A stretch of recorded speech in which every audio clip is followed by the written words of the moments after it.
Okay, so today I'm making a little bit of a mushroom shiitake soup. So in my pot here I have a little bit of coconut oil and I have an onion here, and I'm going to just score this onion down so that we've got it fairly finely chopped. So just going down, if you do crisscross this way, and then just slice it, it gives you these nice little chunks that are super easy and fast to put in your pan. And if you have the pan on high, or the pot on high, with a little bit of your coconut oil, or you could use olive oil or other oil, you know, when you get the food in there, it really cools it down so that it's not such a high heat. But you want it to start cooking fairly quickly, so you do want that high heat. And I also do add just a little bit of water to it too, to make sure that it doesn't get too high of a heat, but there isn't so much liquid that it takes a long time to cook. Okay, so that on high while I chop the mushrooms. So I have the shiitakes here, and I'm just going to, these ones here, I'm just going to put them through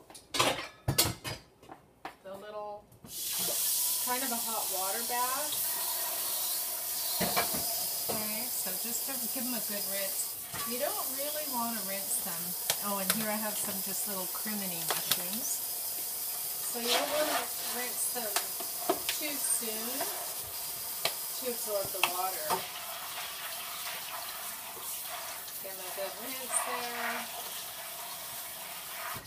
And I've added just a little bit of vinegar to add to the rinsing so that you can see that they're nicely rinsed with a little bit of vinegar.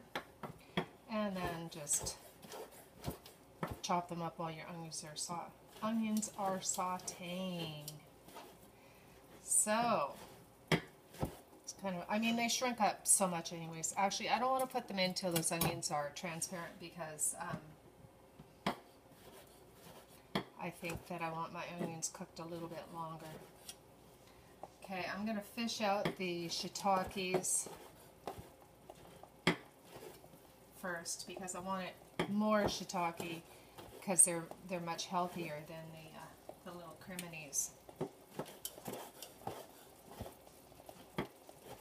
You know what would be really good in here too would be just a little bit of seaweed. Would be really, add some flavor, and is very good for you. It has the iodine content. I don't know if I'll put that stem in. Little tiny shiitake there. I'm not too crazy about the stems, really. Okay, so that's just starting to get just a little cooked. So I'm just going to add these guys. Put them in. Like that. Got a couple more here.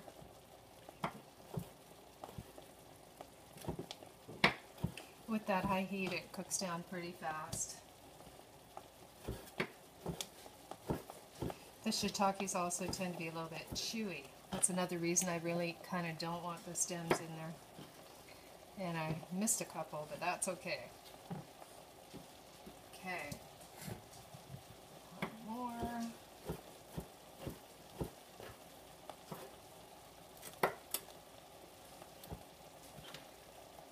You can see with the high heat, they start cooking right away. Actually, get rid of that stem too. You know, with the high heat, and then you're going to make it into the soup, so it pretty much, everything is well cooked. So you're not really going to notice if there's stems or not. It's just the shiitake ones are more chewy. I have a little piece of garlic here. I'm going to throw that in, my little garlic crusher. I like this garlic crusher, it works really good. Okay. Get that garlic in there. Oop. Get it all in there. Okay, so take my hands off, and I'm going to let this cook on high heat for a few minutes while I try and find some nice seaweed.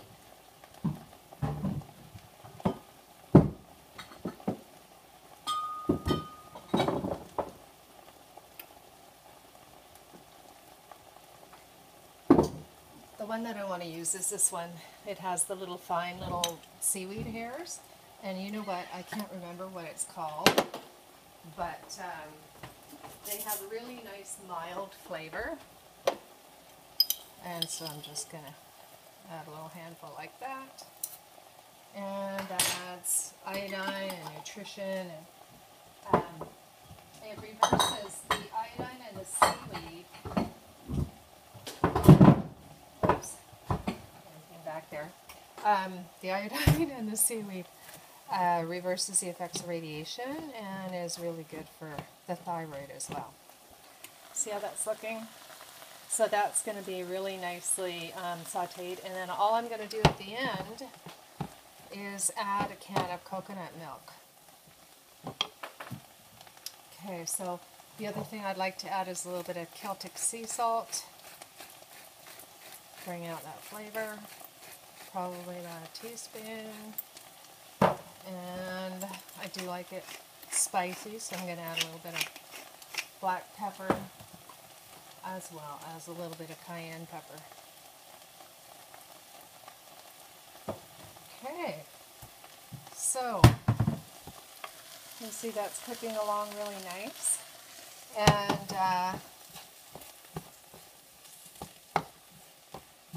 you can just leave it on high and cook it down. It actually cooks faster because once you add the coconut milk, it slows down the cooking. So I won't add that right away. What you can do right now is just leave it on high for a couple minutes and then add the coconut milk. And while you set the table and put everything together. So this is starting to look really good. And actually, that would be good just to eat on its own like that, wouldn't it? It looks amazing. You could add a little teriyaki sauce if you wanted to, like a Bragg's Liquid Aminos, to give it a teriyaki flavor. And yeah, so I'll take a picture of it when I add the coconut milk, and that's it.